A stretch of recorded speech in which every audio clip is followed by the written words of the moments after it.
అన్న మీ wife madam గారు వచ్చినప్పుడు తనుజా కొంచెం దూరం ఉండండి, కొంచెం తగ్గించండి అని చెప్పేది చెప్పారు. దాని గురించి మీరు దూరంగా ఉండండి అని కాదండి, అది తనుజ వాళ్ళు చాలా బాగా ఆడుతున్నారు, మీరు ఇంకా బాగా ఆడండి అని ఏమని అన్నారు, కానీ జాగ్రత్త అని అది ఏమనలేదండి.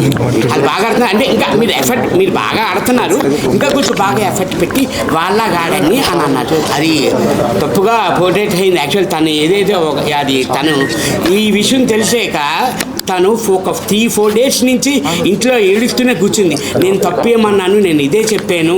తను చాలా బాధపడింది నిజంగాను. అసలు మా మదర్ అయితే వీళ్ళని అడగని వాళ్ళ అమ్మ అలాగ 3-4 days కంటిన్యూ స్టిల్ ఏమీ తినకుండా అలాగ ఏడుస్తున్నది. అసలు నాకు నిజంగా రియల్గా నాకు తను వచ్చి చెప్పింది ఏంటంటే, తనుజ వీళ్ళందరూ బాగా ఆడుతున్నారు, ఇంకా బాగా ఆడండి మీరు అంటే ఇంకా బాగా ఎఫర్ట్ పెట్టండి అని చెప్పింది. కానీ అది రాంగ్గా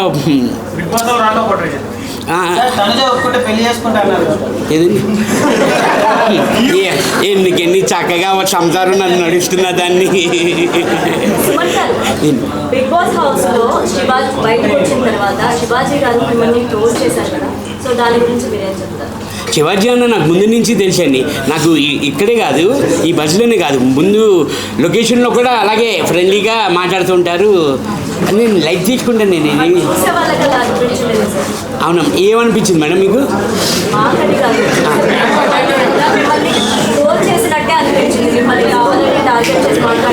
యాక్చువల్లీ ప్రతి షూటింగ్లోని నన్ను అలాగే అక్ చేసుకుంటారు. సో మా నాన్న అని అక్ చేసుకుంటారు నన్ను. నాకు అదేమీ అనిపించింది. అంటే ఏముంది మేడం, నా హైట్కి చూసారా, నా హైట్కి ఎవడైనా కింద నువ్వు వంగాల్సిందే. అది హ్యాపీ కదా మేడం మనకి.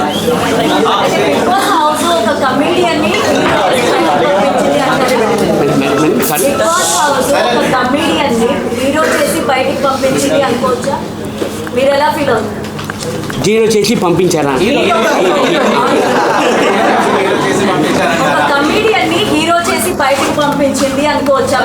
మేడం యాక్చువల్లీ నేను హీరోయే కదా మేడం, హీరో నుంచే బిగ్ బాస్కి. మేడం నేను హీరోగా కూడా సినిమాలు చేశాను మేడం. యా, నేను already I'm no madam, actually I'm hero. Yeah,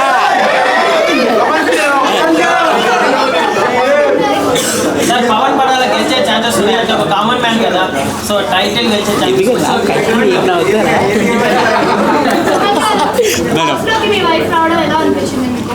madam నిజంగా చాలా హ్యాపీ అనిపించింది మేడం.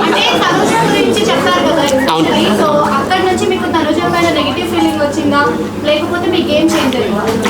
లేదు మేడం, అంటే ఇంకా నేను గేమ్ చేంజ్ అంటే నేను మార్చుకున్నాను మేడం. నా గేమ్ని ఇంకా బాగా ఆడాలి, ఇంకా కొంచెం టఫ్ అవ్వాలి, ఆపోజిట్ పర్సన్కి ఇంకా టఫ్ అవ్వాలని నేను నేర్చుకున్నాను మేడం.